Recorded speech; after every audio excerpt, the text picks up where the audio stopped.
We have been watching the video coming out of Gaza. Officials at the United Nations reacting to the chaos that broke out at an aid distribution site in Gaza run by a U.S.-backed group on Tuesday. And frankly, these these images are heartbreaking to say the least. Thousands of desperate Palestinians rushed to receive food supplies. Crowds tore down some of the fencing and appeared to climb over barriers. Israeli troops fired warning shots into the air, and the U.S. contractors overseeing the site briefly withdrew. The aid distribution came up at a Tuesday State Department briefing. The real story here, the story is that aid and food is moving into Gaza at a massive scale at this point, when you're looking at 8,000 food boxes. The distribution site is run by the Gaza Humanitarian Foundation. Its aid plan has drawn criticism from the United Nations. The GHF acknowledged Tuesday's incident, but State Department spokesperson Tammy Bruce appeared to sidestep the issue. I'm not going to address either gossip or complaints or people who knew or weren't included or would do it a different way or who's shooting at whom. I'm Reed Binion reporting. I'm at one of dozens of marches and rallies taking place all across Israel to mark the 600 days of captivities for the remaining 58 hostages. 600 days ago, Hamas militants stormed through this very area where we are in southern Israel near the Gaza border, carrying out a massacre and also kidnapping more than 250 Israelis. And now we are seeing people continuing to demand that the Israeli government reach a deal with Hamas for the release of the remaining hostages, including one man, Omri Miran. And I'm here with Omri's wife, Lishai. Lishai, your husband has been gone for 600 days now. Yeah. What is your message on this day? That we need to seal the deal. We need action, not just words. You know, for 600 days, I hear just words. Omri is not here, and there is 58 hostages over there. They need to be home.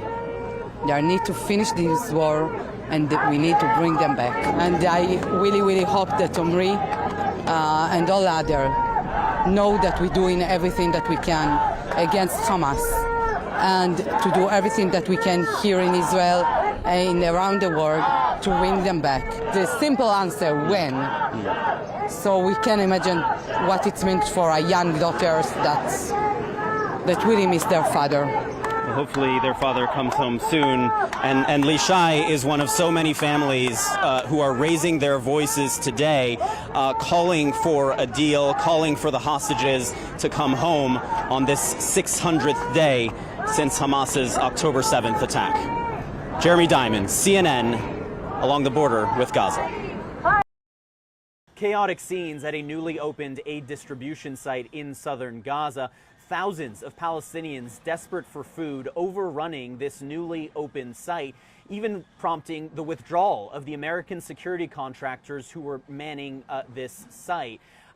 You can see in videos from the scene as crowds of Palestinians go over some of the barriers, break down the fences, all in a bid to grab some of the last remaining food parcels at this newly opened location. This marks the first full day of operations for the controversial Gaza Humanitarian Foundation, which is a U.S. and Israeli-approved aid mechanism for getting aid into Gaza in a way that Israeli authorities will accept. Its only existence is because Israeli authorities won't let aid into Gaza via the traditional humanitarian aid channels, accusing Hamas of stealing the aid.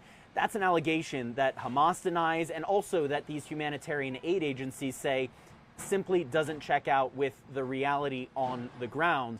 But nonetheless, this Gaza Humanitarian Foundation is beginning to ramp up. In fact, they say that they have control of this site once again, and they plan to resume operations at that very same site on Wednesday. But major questions still remain about their ability to actually alleviate what is a clear hunger crisis in the Gaza Strip. In fact, even after 1 week of Israel allowing limited quantities of aid into Gaza in order to alleviate some of the pressure before this new mechanism gets into place, we are seeing these scenes of chaos at this newly established site that show that hunger still grips so much of Gaza's population.